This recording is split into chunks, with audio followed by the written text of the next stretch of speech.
प्रिय विद्यार्थियों नमस्कार। आज हम कक्षा 11th में हिंदी साहित्य के कवियत्री महादेवी वर्मा की कविता सब आंखों के आंसू उजले पढ़ने जा रहे हैं। आपने पिछले वीडियो में देखा था इनकी प्रथम कविता जाग फिर आप जागो आपको फिर जाग तुझको दूर जाना। इस कविता के बाद दूसरी कविता इस पाठ में संकलित है कि सब आंखों के आंसू उजले। मैं आपको बता दूं, महादेवी वर्मा ने अपने इस गीत के माध्यम से प्रकृति के सत्य और यथार्थ की चर्चा यहाँ पर की है, जो लक्ष्य तक पहुंचने में मनुष्य की मदद करता है और प्रकृति के परिवर्तनशील इस यथार्थ से जुड़कर मनुष्य अपने सपनों को साकार कर सकता है। कहने का तात्पर्य है कि महादेवी वर्मा हमें ये बताना चाहती है क्योंकि प्रकृति के जो उपादान हैं उनमें जो परिवर्तन होता है उस परिवर्तन से जुड़कर मनुष्य अपने जीवन में भी परिवर्तन करते हुए एक अच्छे सुख को प्राप्त कर सकता है। यानी कि उसके साथ जुड़ करके हमें चलना चाहिए, जिससे हमें अपने जीवन का एक नया बोध हमें प्राप्त हो सके। देखिए, हम देखते हैं इस दूसरी कविता को कि सब आंखों के आंसू उजले। शीर्षक रखा है कि सब आंखों के आंसू उजले, सबके सपनों में सत्य पला, जिसने सबको ज्वाला सौंपी उसने उसमें मकरंद भरा, कि आलोक लुटाता वह घुल घुल देता झर यह सौरभ बिखरा, दोनों संगी पथ एक किंतु कब दीप खिला कब फूल जला।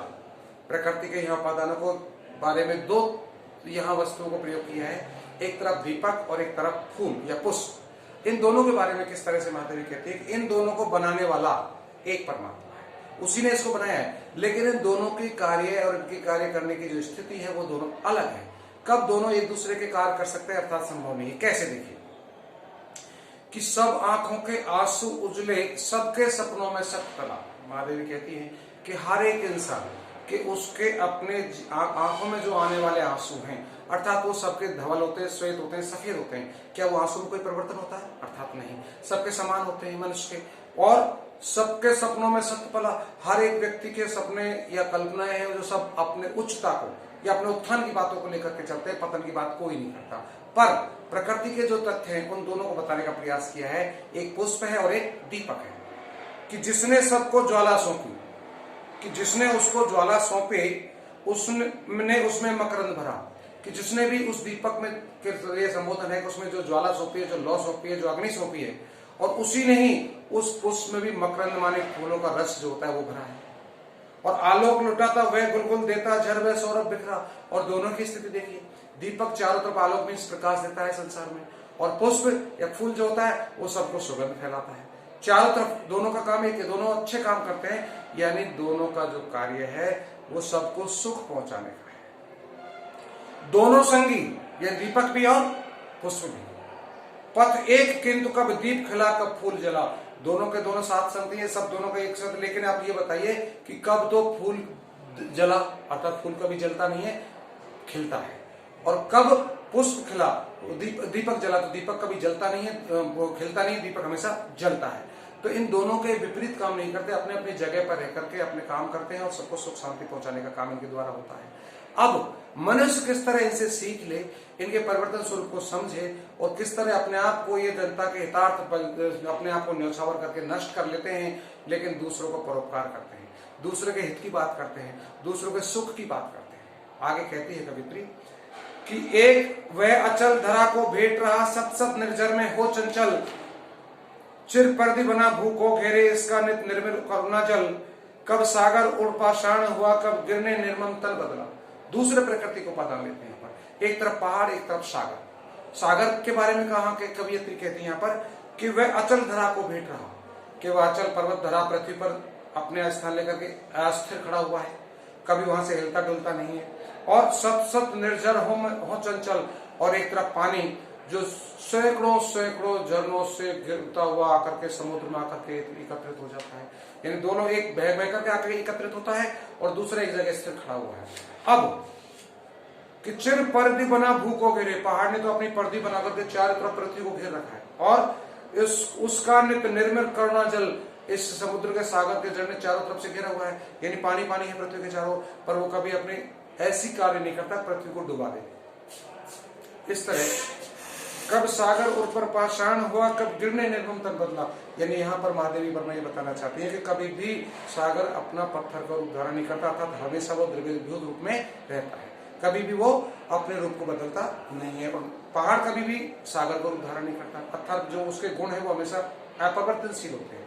यानी कहने का तात्पर्य है कि जो चीज सदा सत्य है वो कभी अपने गुणों में परिवर्तन नहीं करती। आगे कहती महादेवी थोड़ा ठीक कि तब नभ तारक सा खंडित पुलकित, वह छुर धरा को चूम रहा, वह आंगारों का मधुरस पी केसर किरणों सा झूम रहा, अनमोल बना रहने को कब टूटा कंचन हीरक पिघला। महादेवी वर्मा हमें आगे बताती है कि कब तारक सा खंडित पुलकित, कि कब, और यह छुर धारा को चूम रहा, आसमान से गिरने वाले, तीसरा चौथा पांचवा उदाहरण यहाँ पर महादेवी देती है कि आसमान से गिरने वाला तारा अपने आप को नष्ट करते हुए पृथ्वी पर आकर के रुकता है। कि नभ तारक सा खंडित पुलकित, वह छुर धरा को चूम रहा, अपने आप में प्रसन्नचित होते हुए, अर्थात उसमें जो चिंगारी निकलती है वो उसकी प्रसन्नता को प्रमाणित करती है। वह अंगारों का मधुरस पी केसर किरणों सा झूम रहा, अनमोल बना रहने को कब टूटा कंचन हीरक पिघला। अब दूसरी तरफ कहते हैं कि अपनी अनमोलता को धारण करने के लिए हीरा कभी टूट करके कभी क्या अपने महत्व को कम करता है। यस, तो यही बताने का प्रयास किया है कि वो अपने केसर रूपी किरणों से चमकता हुआ आसमान से टूटकर पृथ्वी पर गिरता है और अपने वर्चस्व को समाप्त कर देता है। इसी तरह हीरा भी अपने आप को टूटकर अपनी कीमत को नष्ट कर देता है। तो आप भी उनसे कुछ सीख लें।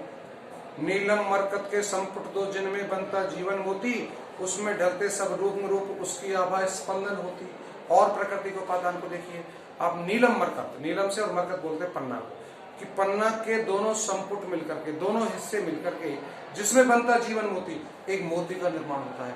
यानी वो दो रूप मिलकर के एक साथ होकर के मोती का निर्माण करते हैं। हम भी प्रकृति में रहते हुए दो रूप में मिलकर के किसी को साथ लेकर के किसी के नए जीवन का निर्माण कर सकते हैं।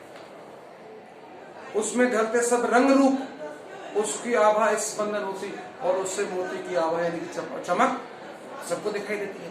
यानी एक दो मिलकर के तीसरे रूप को जन्म देकर के उसकी मोती की आभा को प्रदर्शित करने में उसका सहयोग होता है और वो अमूल्य वस्तु बन जाती है। जो नभ में विद्युत मेघ बना हुआ रज में अंकुर हो निकला। और उदाहरण दिया जिसने भी कि नभ में विद्युत मेघ बना, जो आसमान में मेघ का रूप धारण किया, पानी वाष्प बनकर के मेघ बना, मेघ बनने के बाद में बरसात होने के बाद में उससे जो पृथ्वी पर जो बीज पड़ा हुआ था वो अंकुरित होकर के एक नया पौधा बना। यानी उसने भी उसको सपोर्ट किया या सहयोग दिया और नए बीज का जन्म लेने का आधार बना वो मेघ, वो बादल। तो हम भी प्रकृति के इन चीजों से सीख सकते हैं कि अपने आप को समर्पित करते हुए, बलिदान करते हुए, न्योछावर करते हुए या किसी का सहयोग करते हुए हम दूसरे का जीवन भी बना सकते हैं। संस्कृति के प्रति पग में मेरी सांसों का नव अंकन चुन लो, मेरे बनने मिटने में नित अपने साधों के क्षण गिन लो। जलते खिलते बढ़ते जग में घुल मिल एकाकी प्राण चला, सपने सपने में सत्य ढला। यहाँ पर महादेवी लास्ट अपने इस पंक्ति में कहना चाहती हैं कि संस्कृति के प्रति पग में मेरी, कि सृष्टि के लिए, संस्कृति बोलते हैं सृष्टि को, संसार को, कि संसार के पग पग में सांसों का नव अंकन चुन लो। अपनी सांस एक आ रही है एक जा रही है, सांस के अंकन चुन लो। यानी कि प्रत्येक जीवन के प्रत्येक क्षण में भी हमें ये समझ लेना चाहिए, जान लेना चाहिए कि मेरे बनने मिटने में, कि मेरे जन्म लेने में और मिटने में, मरने में, यानी हमारे इस पृथ्वी पर आने और जाने में मान को क्षण क्षण भर का समय भी हो, तो वो क्षण का समय भी अपने साधों के क्षण गिन लो। यानी अपने साधों के, यानी हमने अब तक इसके साथ क्या किया है उसको हमें गिन लेना चाहिए। और जलते खिलते बढ़ते जग में घुल मिल एकाकी प्राण चला, हमें भी सबके साथ घुल मिल करके साथ रहना चाहिए, सबको सहयोग करने की भावना से जीना चाहिए। कभी किसी के साथ निर्ममता या दुष्टता का व्यवहार नहीं करना चाहिए। सपने सपनों में सत्य फला, और हमारे प्रत्येक सपने में, हमारी कल्पना में, हमारे जीवन में हमें हमेशा सत्य की पालना करनी चाहिए। प्रकृति के जो विभिन्न उदाहरण में दिए, चाहे पुष्प का दिया, चाहे दीपक का दिया, चाहे पहाड़ का दिया, चाहे सागर का दिया, इन सब ने किस तरह से संसार को आगे बढ़ाने के लिए अपने आप को समर्पित किया है। हमें भी अपने जीवन को इस तरह से एक दूसरे के लिए समर्पित कर सहयोग की भावना से हमें जीवन जीना चाहिए, और उसी में हमारी उन्नति है, उसी में हमारा जीवन सफल है। ये बात महादेवी वर्मा अपनी इस कविता के भाव से बताना चाहती हैं कि सब आंखों के आंसू उजले। इन सब आंखों के आंसू उजले का तात्पर्य उनमें सब में एक ही आंसू आते हैं, और सबका ध्यान रखते हुए हमें उनके जीवन का उद्धार करने में सफलतापूर्ण सहयोग देना चाहिए। इस तरह से इस कविता हमें ये संदेश देती है। धन्यवाद।